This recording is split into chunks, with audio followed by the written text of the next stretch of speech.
ప్రత్యేకంగా సినిమాల్లో కొంతమంది సైకోల్ని విలన్స్ని చూపించాలంటే అంటే హింస తెలిసిన వాళ్ళైతే మనకు దగ్గరగా ఉంటుంది, మన కళ్ళ ముందే ఉంటుంది, మంచి చెడు తెలుస్తుంది కదా అని చెప్పేసి తెలిసిన వాళ్ళకి ఇచ్చి పెళ్లి చేసామంటున్నారు. కానీ తెలిసిన వాళ్ళలో కూడా ఇలాంటి రాక్షసులు మన కుటుంబంలోనే మన చుట్టుపక్కలే ఉంటుంటారు కొంతమంది. పాపం బాధాకరం ఆ యువతికి అలాంటి ఒక రాక్షసుడు తగలడం. ఎన్ని దారుణాలు, ఎంత నరకం చూపించాడు ఆ యువతికి మనం చూస్తున్నాం. ఆ యువతి అన్న మాట్లాడుతున్నటువంటి మాటల్లో మనం చూడొచ్చు. అనుమానం ఎక్కడికి వెళ్ళినా కనీసం పని మీద తను ఒక బ్యూటీషియన్గా పనిచేసేదని వాళ్ళ అన్నతో పాటు కనీసం బ్యూటీషియన్గా పనిచేస్తూ ఎక్కడైనా వర్క్ కోసం వెళ్తే తనను వెంబడించడం, తన వెనక వెళ్తూ ఎక్కడికి వెళ్తున్నావు, ఎవరిని కలవడానికి వెళ్తున్నావు అని మాట్లాడడం. తను ఫోన్ యూజ్ చేస్తే ఫోన్లో ఏం చూస్తున్నావు, ఎవరితో మాట్లాడుతున్నావు, ఎవరితో చాట్ చేస్తున్నావు అని అడగడం. తన ఇంట్లో వాళ్ళతో మాట్లాడినా సరే నీకు నీ ఇంట్లో వాళ్ళు ఎక్కువ అయిపోయారా, నేను కాదా అని చెప్పి మాట్లాడడం. ఒక మంచి చీర కట్టుకుంటే కూడా, ఒక మంచి డ్రెస్ వేసుకుంటే కూడా ఎవరి కోసం వేసుకున్నావు, ఎందుకు ఇలా రెడీ అయ్యావు నువ్వు అని చెప్పి మాట్లాడి సూటిపోటి మాటలతో ఆ యువతిని మానసికంగా చిత్రవద చేసి అనుమానంతో నానా హింసలు పెట్టి పగలంతా ఇలా చేసి రాత్రి అయ్యేసరికే మందు తాగి సిగరెట్లు తాగి ఆ పోర్న్ వీడియోస్ చూసి పోర్న్కి అడిక్ట్ అయ్యి అందులో ఎలా చేస్తున్నారో అలా చేద్దామని చెప్పేసి ఆ యువతి ఇష్టాయిష్టాలతో సంబంధం లేకుండా ఒక జంతువులాగా ఆ యువతి మీద ఆ యువతితో బిహేవ్ చేస్తూ ఇష్టం వచ్చినట్లుగా ఆ యువతిని చిత్రహింసలు పెడుతూ చివరికి ఇంతకుముందు ఆ యువతి అన్న కూడా అదే చెప్తున్నాడు. ఆ యువతి అన్న తల్లి చెప్తున్న మాట ఒకటే, కనీసం చివరికి ఆ యువతి యూరిన్కి వెళ్ళాలంటే కూడా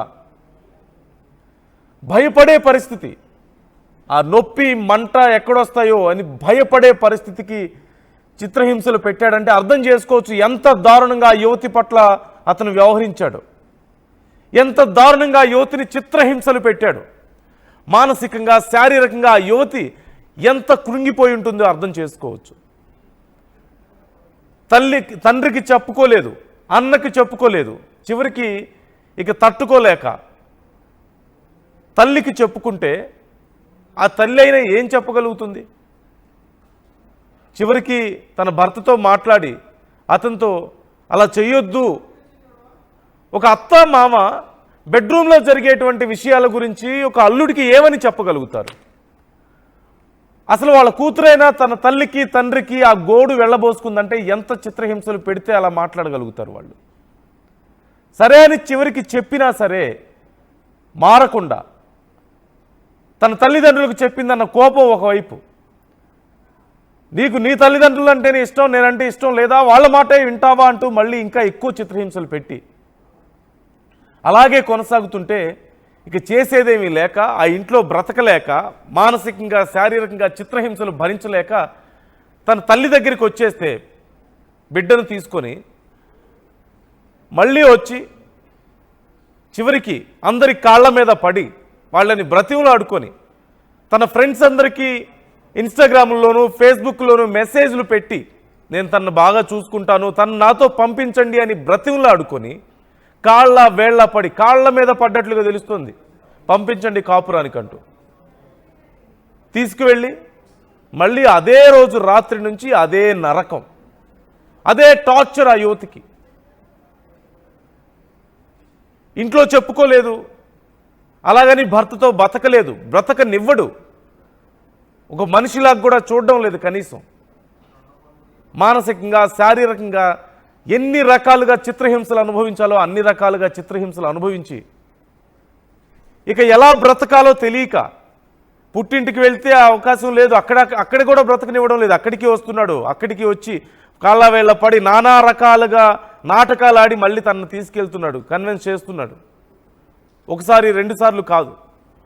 అలాగని నిదానంగా మార్చుకుందామంటే దానికి అవకాశం లేదు.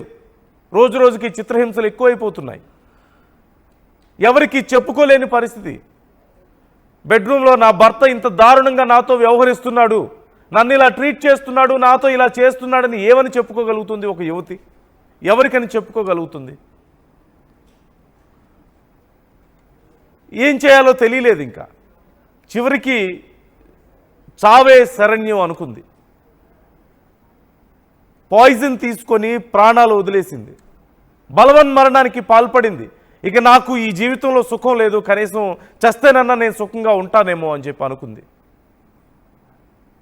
ఇక్కడ ఆ యువతి చనిపోయిన తర్వాత కూడా మళ్ళీ ఆ యువకుడు మరో కొత్త డ్రామాకు తెరతీసినట్లుగా తెలుస్తోంది. అంటే ఎక్కడ తనని బ్లేమ్ చేస్తారో, ఎక్కడ తన మీదకి వస్తారో మళ్ళీ అని చెప్పి భయపడి తాను కూడా పాయిజన్ తాగినట్లుగా నటించినట్లుగా తెలుస్తుంది. ఆ యువతి అన్న చెప్తున్నాడు, మాకు దీంట్లో చాలా అనుమానాలు ఉన్నాయి, ఎక్కడ పాయిజన్ తాగినట్లు నిజంగా అలా బలవన్మరణానికి పాల్పడినట్లుగా ఎక్కడ మాకు కనిపించడం లేదు అంటూ ఆ యువతి అన్న చెప్తున్నాడు. సో ఇది ఒక డ్రామా చేశారు, వాళ్ళు కావాలని చేస్తున్నారు అని చెప్తున్నాడు. ఈ ఎవరిని ఇక్కడ మనం తప్పు పట్టగలం? ఇలాంటి సందర్భాల్లో పోలీసులను ఆశ్రయించాలి, కౌన్సిలింగ్కి వెళ్ళాలి. ఇలాంటి అవకాశాలు ఉన్నాయని ఎలా వాళ్ళకి తెలియదు. సామాన్య ఎక్కడో చిన్న చిన్న పనులు చేసుకుంటూ సరైన ఎడ్యుకేషన్ లేక ఒక దిగువ మధ్యతరగతి కుటుంబం, అవకాశం లేదు, తెలిసే అవకాశం లేదు.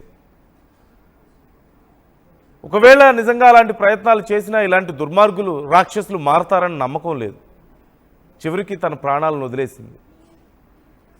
మరణిస్తే కానీ సుఖం నాకు దక్కదు అనుకుందేమో పాపం ఆ యువతి. మీరు కూడా మీ కామెంట్స్ని తెలియజేయండి, మీ అభిప్రాయాలను తెలియజేయండి. ఇలాంటి రాక్షసులు మన సమాజంలో మన చుట్టూ అనేక మంది తిరుగుతున్నారు. ఎంతోమంది యువతులు బలవుతున్నారు. ఓవైపు అనుమానం, మరోవైపు మానసిక రుగ్మతలు, పౌర్న్ అడిక్షన్, ఆ యువతల్ని చిత్రహింసలు పెట్టడం, వాళ్ళని చిత్రహింసలు పెట్టి వీళ్ళు మానసిక ఆనందం పొందుతున్నటువంటి తీరు మనం చూస్తున్నాం. ఎన్ని రకాలుగా ఒక యువతిని చిత్రహింసలు పెట్టచ్చో, మానసికంగా శారీరకంగా అన్ని రకాలుగానో యువతిని టార్చర్ చేసిన విధానం మనం చూస్తున్నాం. ఇలాంటి వాళ్ళని ఎలా శిక్షించాలి, ఎలా జాగ్రత్త పడాలి ఇలాంటి వాళ్ళ విషయంలో మీరు కూడా మీ అభిప్రాయాలను మాతో పంచుకోండి, కామెంట్ చేయండి. ఒకసారి ఆ యువతి అన్న మాట్లాడిన మాటలు మరొకసారి విందాం. ఒకరోజు రాత్రి 3 o'clock ఫోన్ చేసింది. ఫోన్ చేసేసి ఇట్లా వీడియోస్ చూసి అన్నంటే నేను వచ్చి అబ్బాయిని బట్టలు ఇవన్నీ తీసుకొని వెళ్ళగొట్టేసాము. అబ్బాయిని 2 years మా దగ్గర రానికుంటే మేము మంచిగా ఉన్నాం. మా చెల్లి మా దగ్గర మంచిగా ఉండేది, జాబ్ చేసుకునేది మంచిగా. తన 2 years లీడ్ చేసింది, తన గుడ్ లైఫ్ లీడ్ చేసింది ఆ అబ్బాయిని పెట్టుకొని. ఒక్కసారి 3 months అయింది వచ్చిన దగ్గర నుంచి.